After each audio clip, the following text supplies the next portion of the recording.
President Obama wants us to go back to the well and borrow from the Chinese and who knows who else another $2.4 trillion just to get us through next year.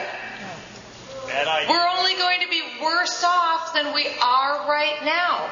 We have enough money to pay off our interest on the debt so we don't go into default. Don't listen to the scaremongering that says, oh no, if we don't raise the debt ceiling, we'll go into default. That's not true. Because all that President Obama has to do is direct the Treasury Secretary, Tim Geithner, that's another story, to pay the interest on the debt. Then you keep the full faith and credit of the United States. Let me tell you what Tim Geithner said last Wednesday in the House Small Business Committee. He testified before the committee and he said, government can't shrink. What? He said, we have to raise taxes on small business about $1 trillion more because government can't shrink. With all due respect, are you kidding me? I mean, this is what passes for economic thinking in Washington, D.C.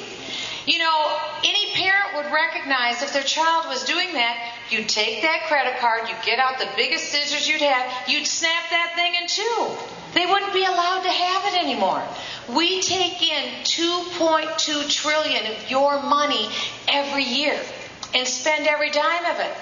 The problem is we spent $1.5 trillion more than that $2.2 trillion. And who are we getting it out to? The Chinese. What did Admiral Mullen, the chairman of the Joint Chiefs of Staff, say? He said the greatest national security risk to the United States is our debt. When we are indebted to China, does China have something that they hold over our head? You bet they do. I am tired of the United States jumping to China's tune. I am done with that. I'm tired of that.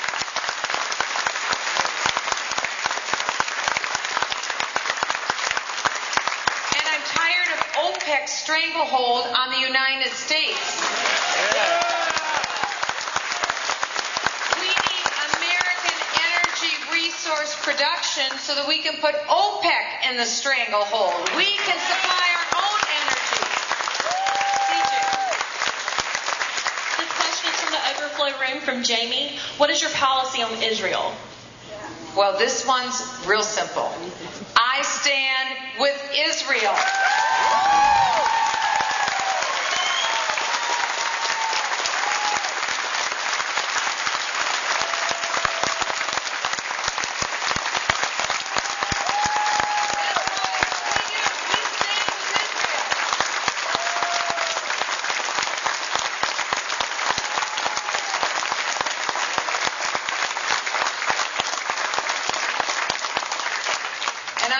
That Israel's enemies see that the American people stand with Israel.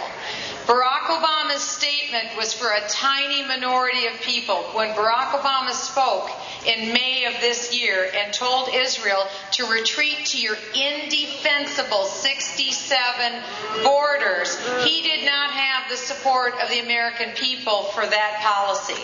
I will guarantee that I will do as Harry Truman did 11 minutes after Israel declared her sovereignty.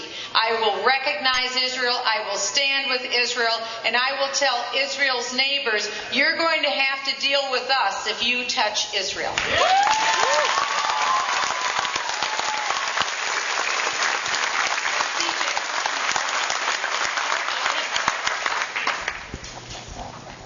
I might not know everything about this, but I wanted to know where you stand on Wall Street and the too-big-to-fail bailouts and stuff. I voted against them. I completely stood against it. This was a $700 billion bailout, as you know. I was there on the front line and watched this happen. And inevitably, it would be about a Friday evening, we would leave town in Washington to go back to our district.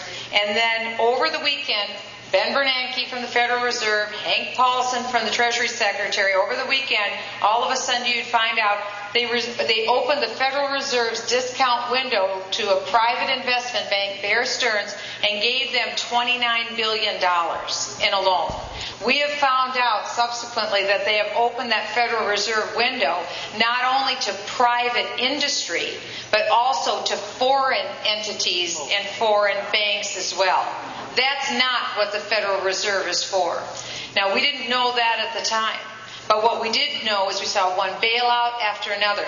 Wall Street has been shaking the dice and rolling it, and when the times are good, they've been taking the profits. When times are bad, the American people are good enough to be able to pick up their losses. You don't privatize your profits and socialize your losses, and that's why I voted no on the car